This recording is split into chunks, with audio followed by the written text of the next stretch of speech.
Hello दोस्तों, नमस्कार। स्वागत है एक बार फिर से आप सभी के अपने प्रिय चैनल पर। दोस्तों आपको बताते जो अभी की सबसे बड़ी खबर आ रही है, जहां पर रूस यूक्रेन में छिड़ी जंग के बीच भारत से मांगी गई मदद। तो सीएम योगी का आया है सबसे बड़ा बयान। जी हाँ दोस्तों, योगी जी ने रूस यूक्रेन के युद्ध में भारत से मदद मांगने को लेकर दोस्तों बड़ी बात कह दी है। बताएंगे क्या कहा इन्होंने। इसी बीच आपको दोस्तों बताएंगे जहां पर अपने खर्चों पर भारतीय छात्रों को वापस लेकर आएगी भारत की सरकार। जी हाँ दोस्तों, इसी बीच बताएंगे जहां इमरान खान को महंगा पड़ा रूस जाना, ना इज्जत मिली ना लोन। जी हाँ दोस्तों, बताएंगे अमेरिका से आखिर मिला तो क्या मिला। जी हाँ दोस्तों, इसी बीच आपको हम बताएंगे जहां पर रूस के स्पेस एजेंसी के डायरेक्टर ने अमेरिका को दे दी है बड़ी चेतावनी। जी हाँ दोस्तों, यूक्रेन युद्ध को लेकर और पाबंदियों को लेकर अमेरिका को बड़ी धमकी दी है। इसी बीच आपको बताएंगे जहां पर रूस ने जिस प्रकार से दोस्तों अपने मिसाइलों को लेकर के यूक्रेन पर अटैक किया है दोस्तों, इस बीच आपके मन में सवाल जरूर उठा होगा दोस्तों कि क्या S-400 या S-500 का यूज किया रूस ने या नहीं दोस्तों, क्या ब्रह्मोस मिसाइल का यूज किया। तो दोस्तों इससे जुड़ी सबसे बड़ी खबर हम आपके सामने लेकर आए दोस्तों, इसकी पूरी जानकारी देंगे। साथ ही बताएंगे जहां पर वोटिंग से पहले गोरखपुर के बेघर हुए चंद्रशेखर। जी हाँ दोस्तों, तो हर तरह की जानकारी अभी हम आपको देने वाले हैं, तो आराम से बने रहेगा वीडियो के अंत तक। और अभी खबरों में आगे बढ़ने से पहले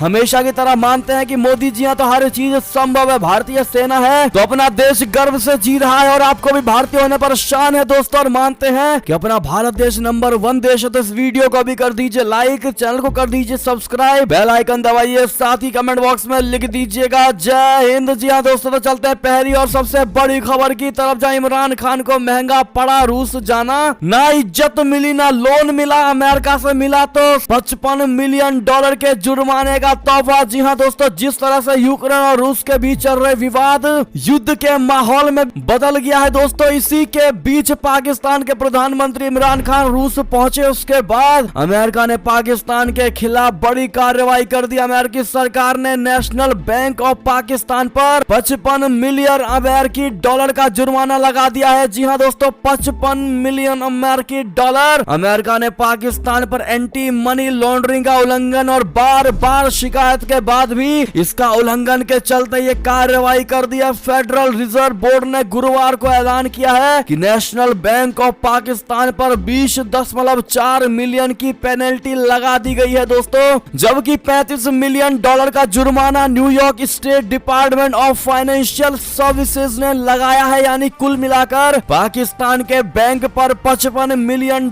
से अधिक का जुर्माना लगा दिया गया है। अमेरिकी सरकार का कहना है कि पाकिस्तान की बैंक की ब्रांच मनी लॉन्ड्रिंग में लिप्त है और ये लोग नियमों का उल्लंघन नहीं कर रहे हैं। नेशनल बैंक ऑफ पाकिस्तान के कुल राजस्व की बात करें तो ये तकरीबन $500 से $600 मिलियन के आसपास रहता है। अगर इसकी तुलना में भारत के यस बैंक की बात करें तो $2 से $3 बिलियन का राजस्व है। पहली बार अमेरिका ने पाकिस्तान के सरकारी बैंक के खिलाफ खुलकर कहा है कि आप मनी लॉन्ड्रिंग में लिप्त हैं, आपको चेतावनी दी जाती है कि आप इसे सही करें, नहीं तो आगे बहुत बड़ी कार्रवाई होगी। यानी कि दोस्तों इमरान खान का रूसी दौरा सबसे महंगा पड़ गया। जी हाँ दोस्तों, रूस से तो मिला कुछ भी नहीं, लेकिन अमेरिका से जुर्माना जरूर लग गया। दोस्तों आपकी क्या राय सुझाव होगी ऐसे में कमेंट में जरूर बताइएगा। इमरान खान रूस जाकर सबसे पहले ये कह रहे थे कि यहाँ पर बहुत मजा आ रहा है, बहुत मस्ती का मन कर रहा है, और अब इस जुर्माने की खबर सुनने के बाद इमरान खान को बहुत तगड़ा वाला दौरा पड़ा है। दोस्तों आप क्या कहना चाहेंगे, कमेंट राय सुझाव जरूर बताइएगा हमको।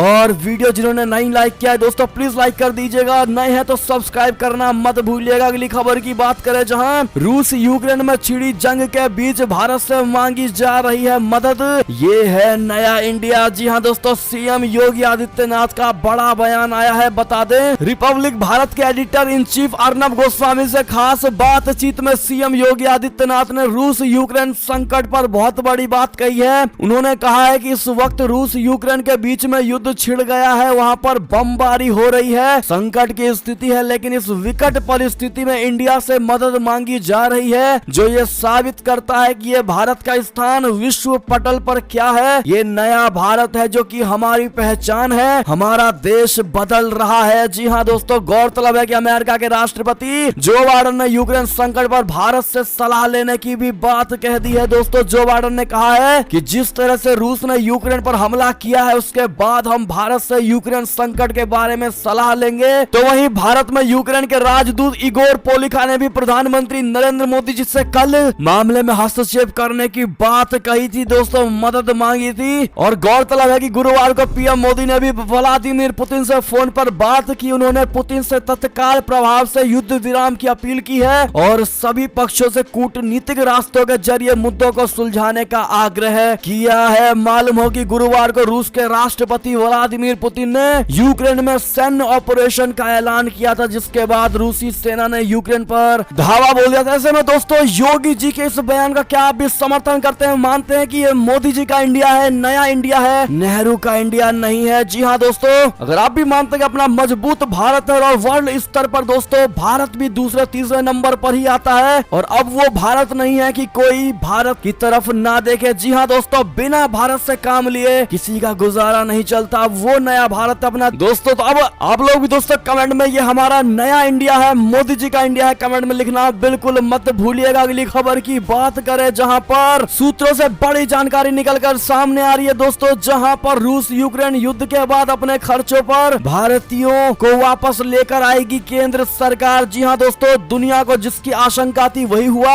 और ऐसे में दोस्तों गुरुवार से ही जारी दोनों देशों की सैन्य कार्रवाई में अब तक कई नागरिक और सैनिक अपनी जान गंवा चुके हैं। तो वहीं यूक्रेन में रह रहे भारतीय छात्रों और प्रवासियों की जान भी खतरे में पड़ गई है। अपने लोगों को भारत वापस लाने के लिए अब प्रधानमंत्री नरेंद्र मोदी जी के नेतृत्व वाली केंद्र सरकार ने बड़ा फैसला ले लिया है दोस्तों। सूत्रों से मिली जानकारी के मुताबिक भारत सरकार यूक्रेन से भारतीय नागरिकों को बाहर निकालने के लिए विशेष उड़ानों की व्यवस्था करेगी और इस पूरे ऑपरेशन का खर्च केंद्र सरकार ही वहन करेगी। मीडिया रिपोर्ट की माने तो आज यानी शुक्रवार रात एयर इंडिया के 2 विमान यूक्रेन के लिए रवाना हो सकते हैं और ऐसा भी कहा जा रहा है कि गुरुवार को रूसी राष्ट्रपति व्लादिमीर पुतिन से फोन पर बातचीत के दौरान पीएम मोदी ने यूक्रेन में रह रहे भारतीयों को बाहर निकालने का जिक्र किया था। जी हाँ दोस्तों, और ऐसे में यूक्रेन में फंसे इन भारतीयों को रोमानिया हंगरी के रास्ते निकालने की बड़ी योजना है और विद्यार्थियों को सीमा चौकियों पर पहुंचने की एडवाइजरी जारी कर दी है भारत सरकार द्वारा। जी हाँ दोस्तों, ऐसे में अगली खबर की बात करें जहां रूसी स्पेस एजेंसी के डायरेक्टर ने अमेरिका से पूछा क्या स्पेस स्टेशन को भारत या चीन पर गिरने दे। जी हाँ दोस्तों, अमेरिकी राष्ट्रपति जो बाइडेन ने यूक्रेन पर हमला करने के लिए रूस के खिलाफ कुछ प्रतिबंध लगाए, जिनमें से कुछ प्रतिबंध ऐसे भी हैं जो रूस के स्पेस प्रोग्राम को कमजोर कर देंगे। यूक्रेन पर हमला करने की वजह से रूस और अमेरिका के बीच रिश्तों में फिर से नई खटास पैदा हो गई है। जो बाइडेन ने कहा है कि हमारे लगाए गए प्रतिबंधों से रूस की अर्थव्यवस्था को तगड़ा झटका लगेगा।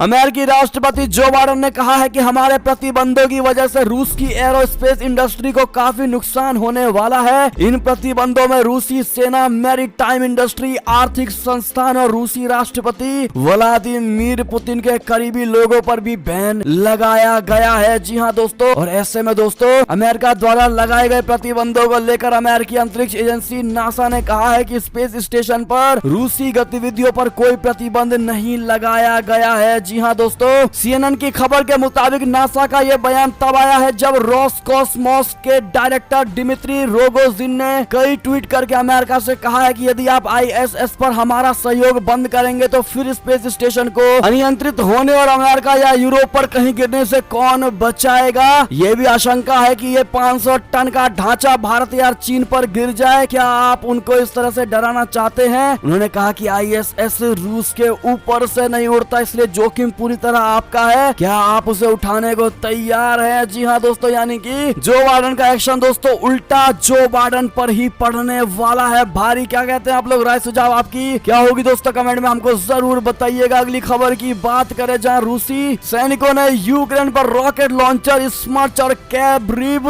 इस्कंदर मिसाइलें दागी हैं दोस्तों। ब्रह्मोस मिसाइल का अभी तक नहीं हुआ है थोड़ा भी इस्तेमाल। जी हाँ दोस्तों, यूक्रेन पर गुरुवार को रूस की तरफ से शुरू किए गए जबरदस्त हमलों में मुख्य तौर पर उसके रक्षा ठिकानों को निशाना बनाया गया है। इस दौरान उसके हवाई रक्षा ढांचे, रनवे और एयरपोर्ट पर कई तरह के रॉकेट, क्रूज और बैलिस्टिक मिसाइलें दागी गई हैं दोस्तों। ताजा हालात पर बारीकी से नजर रख रहे भारतीय रक्षा प्रतिष्ठान के सूत्रों ने कहा है कि रूसी कई तरह की मिसाइलों का उपयोग कर रहे हैं और इसमें पनडुब्बी और जहाज से लॉन्च की जाने जाने वाली कैब्रिव क्रूज मिसाइलें और इस्कंदर सामरिक बैलिस्टिक मिसाइलें शामिल है। ये पूछे जाने पर कि क्या रूसी भारत रूस के जॉइंट वेंचर वाली सुपरसोनिक क्रूज मिसाइल ब्रह्मोस का S-400 का इस्तेमाल हुआ है, तो दोस्तों उन्होंने कहा कि रूसियों के पास ब्रह्मोस का एंटी शिप वेरिएंट का अपना संस्करण है, लेकिन जमीनी हमले में इस्तेमाल होने वाली मिसाइल नहीं है दोस्तों। और S-400 का भी इन्होंने छोटे मोटे यानी बॉर्डर लाइन को खत्म करने के लिए इस्तेमाल नहीं किया है। आप क्या कहते हैं दोस्तों, कमेंट में अपनी राय जरूर दीजिएगा। इसी बीच आपको बता दें, जहां रूसी सैनिकों ने कीव को घेरा,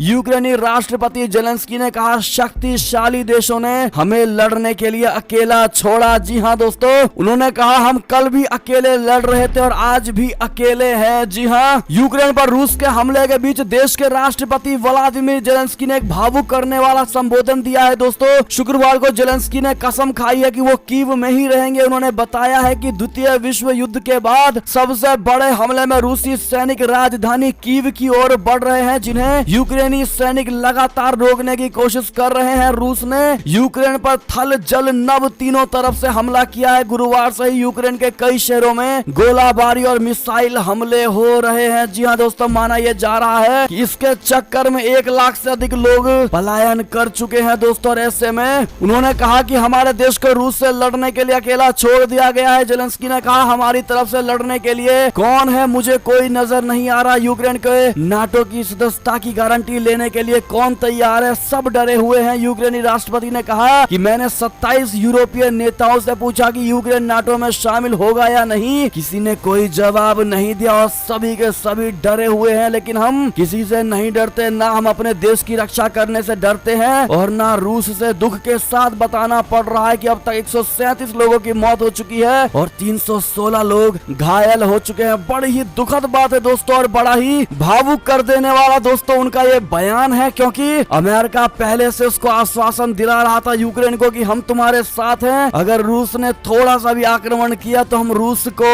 नहीं बख्शने वाले। लेकिन दोस्तों रूस ने आक्रमण किया, पूरा का पूरा ही कुनबा जला कर रख दिया यूक्रेन का। लेकिन दोस्तों अमेरिका ने चू तक नहीं करा और साफ कह दिया कि हमारी सेना यूक्रेन पर नहीं उतरेगी। ऐसे में दोस्तों क्या आप भी मानते हैं कि अब अमेरिका सुपर पावर नहीं रह गया? क्योंकि ताइवान के समय में ही हम सभी ने देख लिया था कि अब अमेरिका की कितनी औकात है। आपकी क्या राय होगी दोस्तों, सुझाव कमेंट में जरूर बताइएगा। इसी बीच आपको बता दें जो बड़ी खबर आ रही है, वोटिंग से पहले गोरखपुर में बेघर हुए चंद्रशेखर आजाद, कहा तैयार कर ली है योगी के घोटालों की फाइलें। जी हाँ दोस्तों, करहल के बाद सबसे हॉट सीट मानी जाने वाली गोरखपुर में चुनावी माहौल लगातार गर्माता जा रहा है। यूपी के रण में पार्टी की स्थिति मजबूत करने में जुटे चंद्रशेखर आजाद को वोटिंग से पहले ही तगड़ा झटका लगा है। गोरखपुर से चंद्रशेखर आजाद के घर को छीन लिया गया है। मकान खाली होने से नाराज आजाद ने एक बार फिर योगी आदित्यनाथ पर हमला बोलने की कोशिश की है। लेकिन दोस्तों अगर प्रशासन एक्शन ले रही है दोस्तों तो कहीं ना कहीं वो चीज सत्य हुई होगी। और योगी सरकार के इस फैसले का क्या आप समर्थन करेंगे? हाँ या ना में जवाब जरूर दीजिएगा। और उत्तर प्रदेश में किसकी सरकार बन रही है दोस्तों, कमेंट में हमें बताना बिल्कुल मत भूलिएगा। और ऐसे में ये थी अब तक की सारी बड़ी खबरें दोस्तों। आपको हमारी खबर कैसी लगी? आशा करता हूँ बहुत अच्छी लगी होगी दोस्तों। अगर थोड़ी भी अच्छी लगी है तो इस वीडियो को